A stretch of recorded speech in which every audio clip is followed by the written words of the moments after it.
안녕하세요. 지혜서 특강 벌써 9번째 주 시작하도록 하겠습니다. 지난주는 이제 MT 주간이기 때문에 한 강의만 나갔고요. 오늘부터 다시 또 새 강의가 나가게 되고요. 이제 기말로 접어듭니다. 그러니까는 항상 2학기는 빨리 지나가요. 빨리 추석도 있고 또 목사님들 또 크리스마스도 준비하셔야 되고 항상 2학기는 빨리 지나가는데, 근데 특별히 이제 온라인이기 때문에 더 빨리 지나가는 감이 있고요.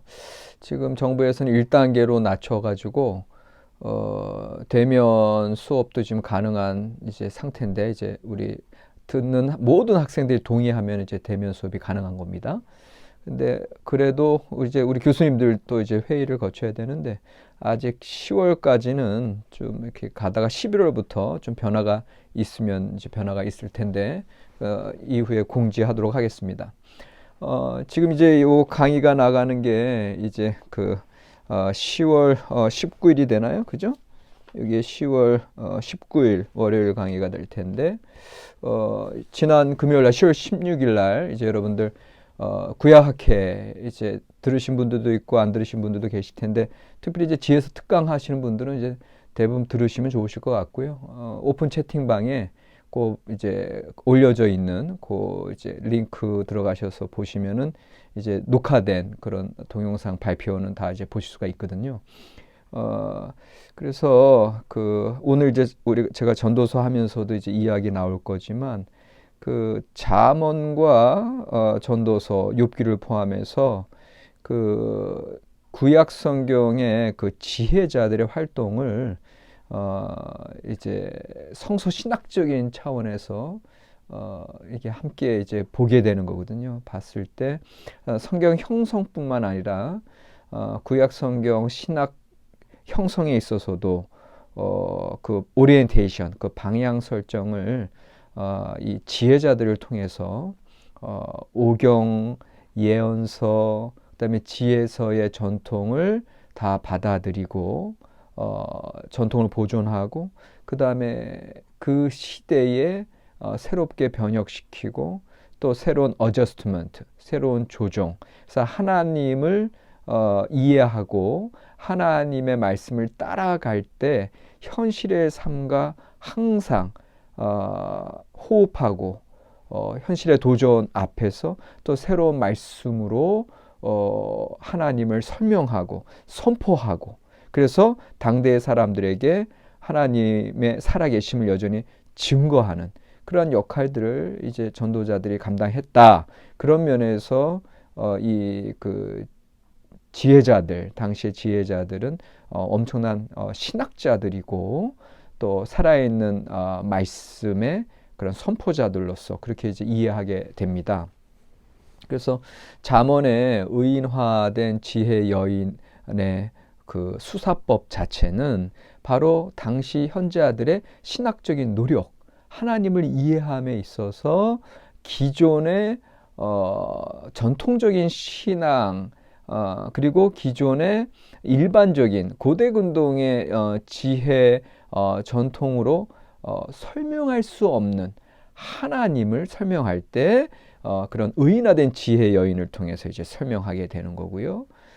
그리고 그 설명이 지혜의 초월성과 또 지혜의 현재성, 지혜의 초월성과 지혜의 내재성, 그것을 함께 포함하면서 정말 살아있는 하나님을 섬기는 데 있어서 여전히 야훼 경외의 길로 나아가게 하고, 또 현실의 삶 속에서는 또 그 야훼 경외의 실천적인 영성이 열매 맺고 실천되어질 수 있도록 하는 그런 노력들을 우리가 이제 봤거든요.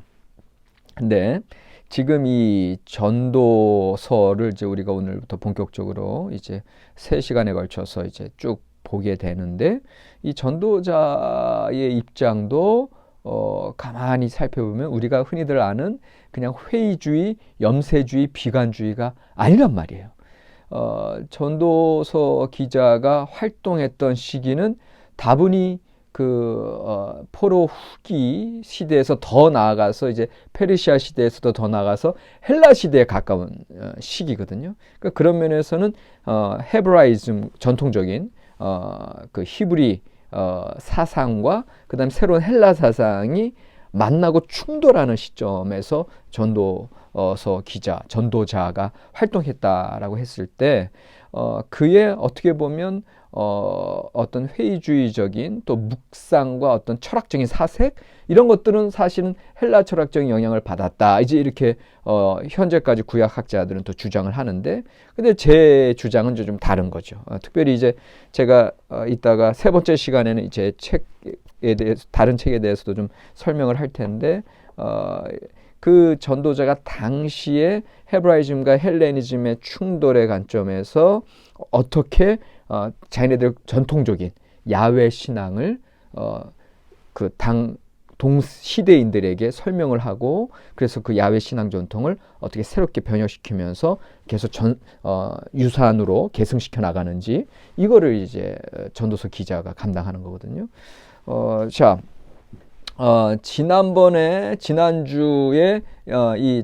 그렇지 않아도 이 전도자가 활동했던 시대의 어떤 경제적인 변화, 그다음에 도시 사회로서의 이동, 사회 변동 이런 것들을 이제 보면서 그렇기 때문에 기존의 전통적인 사회, 농업 사회에서 뭔가 레귤러리 정규화되어 있고 예측 가능한 삶에서 이제는 도시 사회, 예측 불가능한 사회, 그리고 정의가 자연적인 질서에서 이루어졌던 삶에서 더 이상 농촌 사회가 아니라 그렇게 상업 사회로 바뀌고 화폐가 이제 그 소통이 되면서 어떤 갑자기 그 사업에 실패해가지고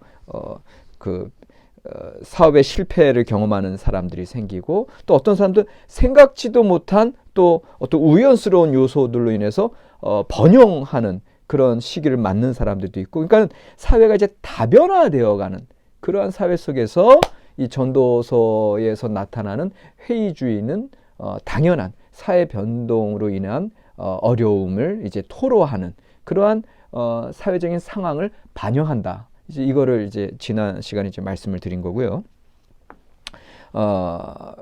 오늘 그러니까 여러분들 이 전도서의 이 신학은 오늘 우리의 삶과도 긴밀하게 관련돼 있습니다. 오늘날 특별히 이제 21세기 그다음에 IT 사회 그다음에 이제 코로나 사회에서 코로나 이후에 우리의 삶을 돌이켜 이제 앞으로 이제 우리가 새로운 신학을 그다음에 새로운 신앙을 우리가 선포해 나갈 교회 지도자들인데 우리가 먼저 신학자가 되어서 이러한 사회 변동 속에서 어떠한 또한 새로운 하나님의 말씀 선포가 이루어져야 되는지 기존의 교회의 모습으로는 더 이상 힘들어지는 이러한 코로나 이후의 사회에서 새로운 일상을 우리가 준비해야 될 텐데 어떻게 준비해 나가야 되는지 이것이 이제 오늘날 이제 이 전도서 또 우리가 계속해서 이제 이 지혜서 특강을 통해서 이제 우리가 고민하는 문제가 되겠습니다.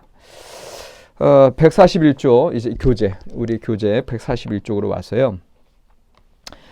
본문의 개요부터 시작하도록 하겠습니다. 본문의 개요. 전도서의 구성에 관하여 일치된 견해는 없다. 그러나 몇몇 부분에 대한 구분에 대해서는 어느 정도의 일치가 있다. 이곳에서의 개괄적 구조는 최소의 구분이며 대체적인 합의에 근거한다. 그래서 지금 클리포드는 3명의 학자들의 본문 구성을 쭉 이제 보여주고 있어요. 그래서 그 본문의 구조에 따라서 어떤 것이 이제 강조가 되느냐 이제 그건데 사실은 전도서가 한 전도자의 그냥 설교 말씀이고 한 전도자의 가르침의 말씀이거든요. 그런데 이것이 이제 1장부터 12장까지 쭉 흘러가는데 물론 지난번에 말씀드렸듯이 잠언서처럼 컬렉션은 아니에요. 이렇게 모음집은 아닌데 그럼에도 불구하고 여전히 매끄럽게 하나로 읽기에는 이렇게 중간중간에 단속들이 있어요. 그래서 하나의 구조를 전체를 딱 잡기에는 이제 전도서는 마땅한 그러한 대상은 아니고요.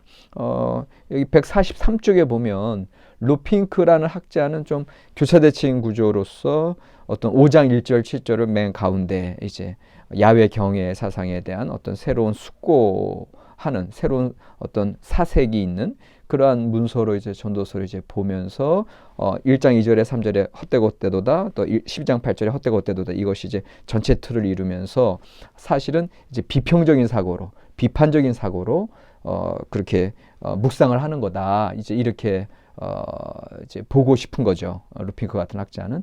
근데 이제 그런 식으로 그런 구도로 이제 봐도 되고,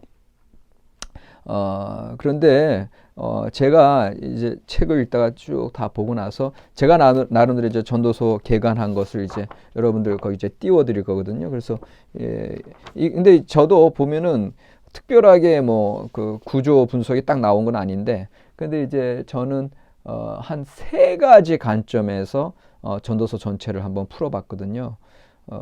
헤벨, 헛됨에 대한 지적들이 총 그 9군데 헤벨, 그렇죠? 9군데에서 나오고, 그 다음에 카르페 디엠, 현재를 즐겨라, 하나님의 선물이다. 그것이 이제 한 또 7군데 나오고, 그 다음에 이제 한 12개의 묵상이 나와요. 근데 이제 제가 이따가 설명드리면 아시겠지만, 그런 묵상을 보면 이 전도서가 전혀 회의주의적인, 전혀 비관주의적인 그런 문서가 아니라, 이 전도자, 이제 솔로몬, 예루살렘의 왕 솔로몬이라고 이제 이름하는 그 전도자가 정말로 하나님을 어떻게 당시의 시대 상황에서 새롭게 부르고 또 하나님 앞에 새롭게 야훼 경외 사상으로 나아가는지, 이거를 여러분들이 이제 파악을 하게 될 겁니다. 자, 그 이제 본문의 논쟁으로 들어와서 143쪽입니다. 교재 본문의 논쟁 보면은 전도서의 헛되고 헛되도다의 틀은 1장 2절로 3절, 그다음에 12장 8절, 헤벨, 즉 바람이라고 이제 묘사한다. 이제 헤벨은 그냥 breath, 바람, 공기, 일시성, 이제 이런 거를 그런 뜻인데, 일시적인 측면과 잘못되고 혐오스러운 측면이 있음을 각각 설명한다. 이제 헤벨이라는 단어가. 그래서 매번 불합리로 번역하는 건 무리가 있고요. 전도서의 처음과 끝이 헤벨, 헛되고 헛되도다. 하벨, 하발림, 아마르코엘, 하벨, 하발림, 하콜, 하벨, 이렇게 나오는데, 이게 이제 헤벨에 이제 하벨 해서 모든 게 헛되다. 그리고 이것이 이제 뭐와 이제 또 이렇게 같이 가냐면 바람을 잡는 것과 같다. 그러니까 헤벨 자체가 breath, 바람, 호흡인데, 호흡은 그냥 하면 끝이에요. 그냥 일시적이에요. 그런 일시적인 거고, 또 바람을 잡는 것은 정말 잡히는 게 없잖아요. 그러니까는 이게 아주 충분하게 비유적으로 우리 인생 자체가 헤벨이고 바람을 잡는 것과 같다. 이거 자체가 벌써 얘기하고 싶은 건 다 얘기하는 거거든요. 전도서 기자가. 처음 이제 1장 1절로 2절, 그 다음에 맨 끝에 12장 8절에서 큰 틀을 이루면서 그런 구조 속에서 우리 인생을 아주 한시적이고 일시적이고 한계가 있고 그리고 결국 아무것도 남는 게 없는, 바람을 잡는 것 같은 요게 이제 큰 틀로서 이제 시작하고 있는 걸 볼 수가 있고, 바로 다음에 나오는 1장 4절에서 11절이 이제 계속해서 인생이라고 하는 거, 해 아래 새 것이 없으며 이제 반복된다고 하는 거. 그래서 요게 이제 하나의 우주론이다. 그래서 모든 것들이 결국은 한 곳으로 모이게 돼 있고, 하나님의 전체적인 우주의 구조 차원에서 인생 자체도 그런 구조 안에서 그냥 인생이 느끼는 것은 반복과, 그 다음에 한 세대가 지나가면 그냥 망각, 다 잊어먹고, 그러나 또 새 것이 있는 것처럼 새로운 세대가 시작이 되고, 이런 것들, 반복과 망각, 이런 피로함, 이런 것들을 이제 어떤 철학적인 사색을 가지고 풀면서 결국 그게 단지 인생의 그냥 허무함을 얘기하는 것으로 끝나는 것이 아니라 인생이 기반으로 하고 있는 인생의 환경이 되는 이 우주론적 구조. 그러니까 이제 전도서도 여전히 창조신학적인 측면에서 이야기하는 지혜문학이기 때문에 그런 우주론을 이야기하고 있는 것으로 이제 그렇게 이제 보시면 되겠고요. 그런 우주론이 1장 4절에서 11절, 그 다음에 이제 그 로핑크 같은 경우 9장 7절에서 12장 7절로 얘기하는데, 제가 이따가 말씀드리겠지만 이제 그 12장에 나오는 그 노년의 시절에 보이는 그런 백발이 성성한 어떤 그런 비유적인 표현들 있잖아요. 살구나무에 꽃이 필 것이며 뭐 이런 식으로. 근데 그거 자체는 사실은 종말론적인 표현이에요. 그러니까 그런 면에서 또 이 우주론과 우주론해서 그렇게 또 대꾸를 이루는 거, 이제 그런 거는 좀 볼 수가 이제 있습니다. 그러나 이제 완벽하게 이제 로핑크가 얘기하는 그런 교차대칭 구조는 전도서에서는 사실은 이제 파악하기는 좀 힘들고요. 144쪽으로 넘어오시면 이 전도서의 이제 특징 중에 하나는 이제 여기 중간에 왕은 이제 우주론에서 방금 언급한 바를 개인적으로 알게 되었다고 설명하면서 자신의 모습을 드러낸다. 1장 12절 이하에 왕궁 비문에 자주 쓰였던 자기소개 공식 문구를 가지고 다음과 같이 시작하고 있다. 나 전도자는 예루살렘에서 이스라엘 왕이 되어. 그러니까는 이제 그 고대 군동의 문화에서 이제 비문에 자기소개 I로 시작하는 1인칭 화자 시점으로 나 전도사는 예루살렘 이스라엘 왕이 되어 이런 걸 봤다 하면서 고대 군동 문화과의 관련성을 얘기하지만, 그런데 우리가 더 이 1인칭 화자 시점에서 여러분들 중심에서 보셔야 될 건 뭐냐면, 이제 전도서를 전체를 읽을 때 기억하셔야 될 것은 1인칭 내가 직접 보고 경험하고 살펴본 바에 대해서 이야기해요. 그러니까 이게 기존의 구약 성경의 전통과는 전혀 다른 전통입니다. 예. 기존의 구약 성경 전통은 그냥 하나님, God in action, God who acts, 하나님께서 역사 현장 가운데 출애굽을 통해서 가나안 정복 사건을 통해서 이스라엘 왕조를 통해서 하나님의 구원 사건에 대한 우리의 고백이고 우리의 응답이었다면, 이 전도서는 전혀 달라요. 이니셔티브 자체가 내가 먼저 알아보는 거야. 내가 살펴보고 내가 관찰하고 내가 경험하는 거예요. 자, 여기서 다시 지혜문학의 두 번째 특징, 아까 창조에 대한 거 얘기했죠. 경험에 대한 게 또 나오는 거야. 그래서 이 전도서는 그 경험한 거, 이제 내가, 이제 I 1인칭이 나오면서 계속해서 내가 보았다, 이게 계속 쭉 나와요. 그러니까는 자 예를 들어서 1장 14절에 내가 해 아래 생하는 모든 일을 보았노라. 이제 보았다, 경험했다, 이제 그 소리잖아요. 그 다음에 이제 하여튼 그게 계속 쭉 나오는데 또 어디 나와? 뭐 예를 들어서 2장으로 넘어가면 2장 24절에 이것도 본즉 하나님의 손에서 나오는 것이다. 내가 이제 보고 판단한즉 2장 24절 후반절에도 나오고, 이게 이제 히브리어로는 라이티, 내가 봤다, 내지는 아르예 가지고 그 미완료용으로 이렇게 표현되는 건데, 이게 또 3장 10절에 보면 하나님이 인생들에게 노고를 주사 애쓰게 하신 것을 내가 보았노라, 이렇게 나오고, 하여튼간 또 3장 16절에 또 내가 해 아래에서 보건대, 다 내가 보건대, 이렇게 나오는 거예요. 무슨 소리인지 아시겠죠? 4장 1절에 내가 다시 해 아래에서 행하는 모든 학대를 살펴보았도다. 그러니까 내가 보고 내가 경험한 것들에 대해서 쭉 얘기하는 거예요. 4장 4절 내가 또 본즉 사람이 모든 수고와 모든 재주로 말미암아 이웃에게 시기를 받는다. 또 4장 7절에 내가 또 다시 해 아래에서 헛된 것을 보았도다. 그러니까 보았도다, 경험한다. 또 4장 15절 내가 본즉 해 아래에서 다니는 인생들이 이제 쭉 나오고 보았다, 이제 이게 많이 나와요. 그 다음에 이제 또 5장도 보면 5장 13절에서도 내가 해 아래에서 큰 패단되는 일이 있는 것을 보았나니. 계속 6장 1절도 보았나니 나오고, 하여튼간 내가 보았다, 내가 경험했다, 그러므로 내가 이제 할 말이 있다. 요 것들이 뭐 7장 15절에도 내 호모와 나를 사는 동안 내가 그 모든 일을 살펴보았더니, 이렇게 쭉.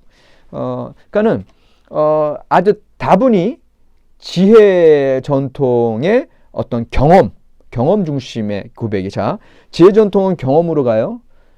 율법이나 예언서는 계시로 오는 거예요.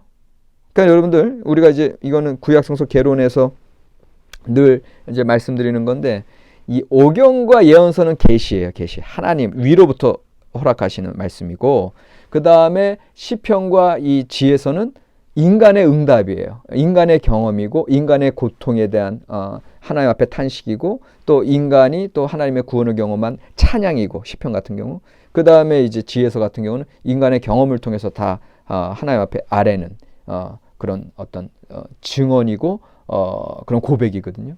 이 경험에 대한 것들을 여러분들 지금 1인칭 화자 시점으로 전도서 기자가 쭉 본인이 일평생 살면서 경험한 그 깨달음에 대해서 쭉 얘기하고 있는 것으로 이렇게 이제 전도서는 이해를 하시면 되겠습니다.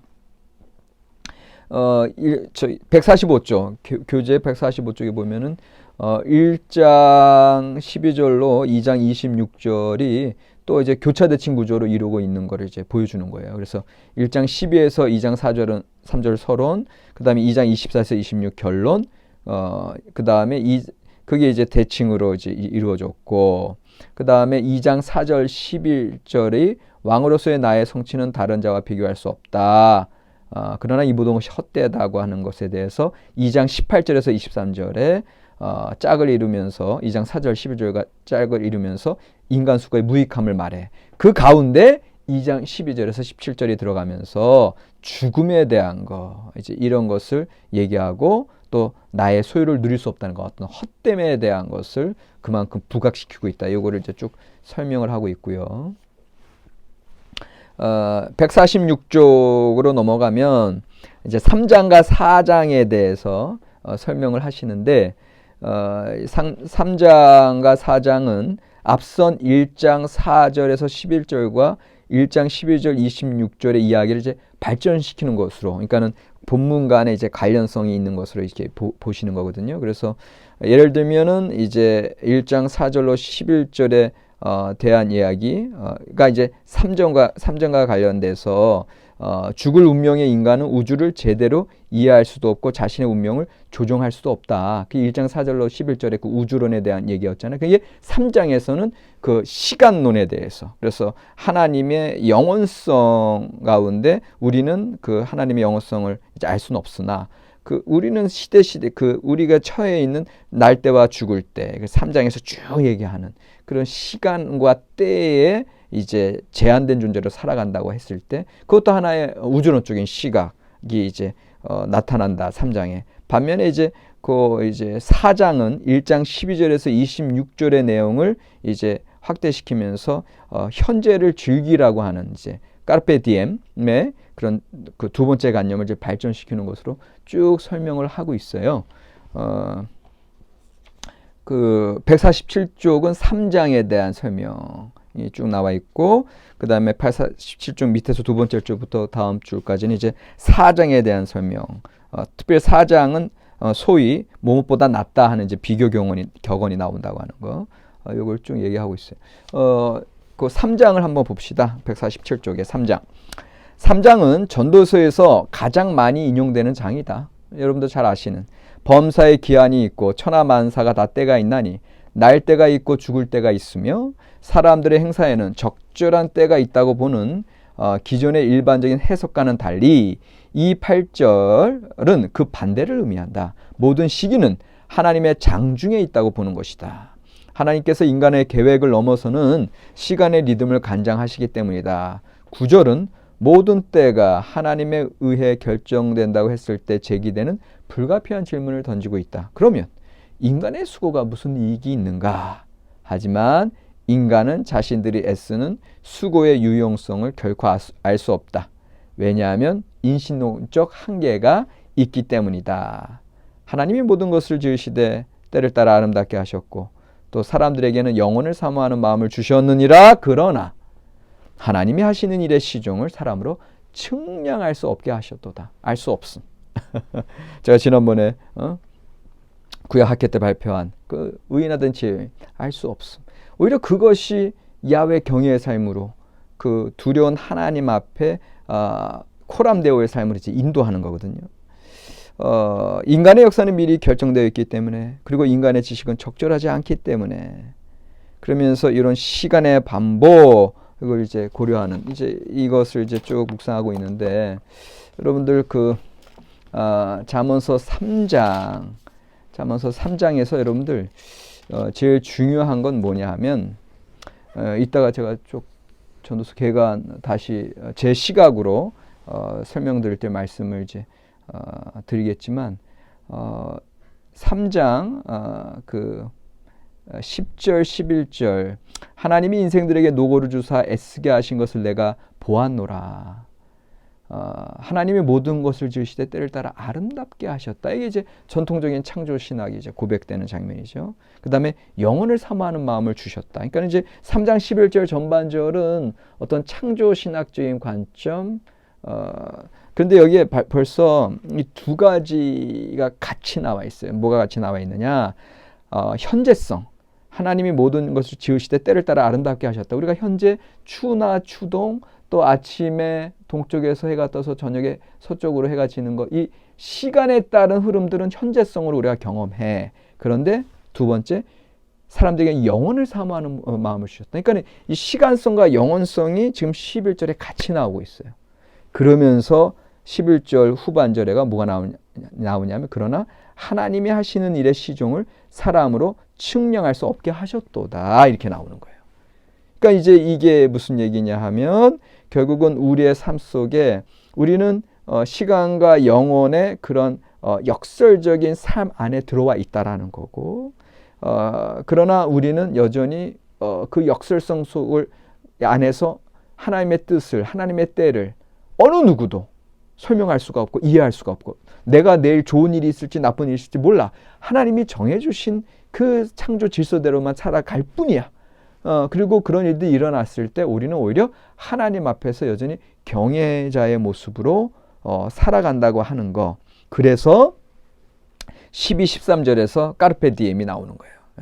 사람들이 사는 날 동안에 기뻐하며 선을 행하는 것보다 더 나은 것이 없는 줄 내가 알았고, 사람마다 먹고 마시는 것과 수고함으로 낙을 누리는 그것이 하나님의 선물인 줄도 또한 알았도다. 그러니까 그 역설적인 삶 속에서 현재성과 초월성이, 순간성과 영원성이 함께 들어와 있는 삶 속에 우리는 살아가면서 결국은 우리는 지금 현재의 나의 삶에 충실하게 살아가는 거, 그것이 곧 호쿠마다.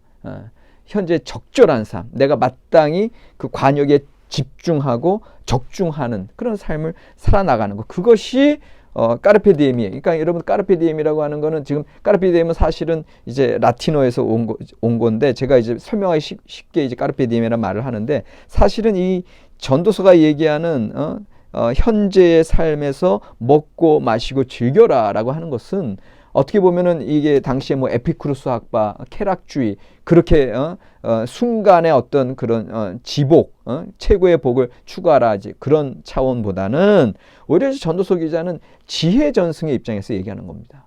그래서 지금 내가 일하고 수고하고 내가 이룬 가정, 그리고 내가 나의 몫으로 받은 나의 삶의 분복들, 이런 속에서 최선을 다하고 집중하고 적중하는 삶을 살아가라는 소리거든요. 결국은 이 전도서 기자는. 그러니까 벌써 이 까르페 디엠에 대한 이야기만 보더라도 얼마나 전도서 기자가 지혜 전승에 충실해 있는지, 오히려 다른 그리스 철학의 뭐 에피쿠로스 학파나 뭐 스토아 학파의 다른 학풍을 받아들인 게 아니에요. 제가 이따 세 번째 시간에도 좀 더 이제 보충해서 설명을 드리겠지만, 그런 면에서 여전히 지혜 전승의 온전한 전통의 계승자로서 지금 전도서 기자는 서 있고요. 그 다음에 시대의 도전과 격변하는 그 사회 속에서 여전히 하나님의 사람들이 어떻게 야훼 신앙의 그런 정통성을 새롭게 적용해가면서 살아가야 되느냐, 이런 것들을 얘기하고 있습니다. 근데 그거를 부정과 비판의 방식으로, 반정통주의 관점으로 이제 가게 되거든요. 왜? 기존의 것들에 대해서 도전하고 비판적인 시각으로 나아갔을 때 우리가 간과하고 있었던 그 본질적인 걸 간과하는 거거든요. 그 본질을 다시 붙잡고 그것을 이제 또 그 시대의 사람들에게 계승시키고 훈련시키며 나가는 거거든요. 그러니까 오늘날도 코로나 시대에도 우리가 기존의 교회 신앙에서 놓치고 있었던 부분들, 본질이 비본질이 되고 비본질이 본질이 된 부분들이 많단 말이야. 이것에 대해서 우리가 이제 오히려 사회적인 따가운 시선을 의식할 필요 없이 지금 우리 자신이 그동안의 교회 신앙의 모습, 예배의 모습, 기독자들의 모습을 다시금 반성하고 비판적으로 보고 그런 면에서 우리가 어떠한 것들을 새롭게 변화시켜야 될지 이런 어떤 비판적인 시각과 새로운 새로운 신학적인 언어들과 실천들을 이제 이 전도서 기자를 통해서 이제 배우고자 하는 겁니다. 자, 첫 시간은 일단 여기까지 하고 두 번째 시간에 뵙겠습니다.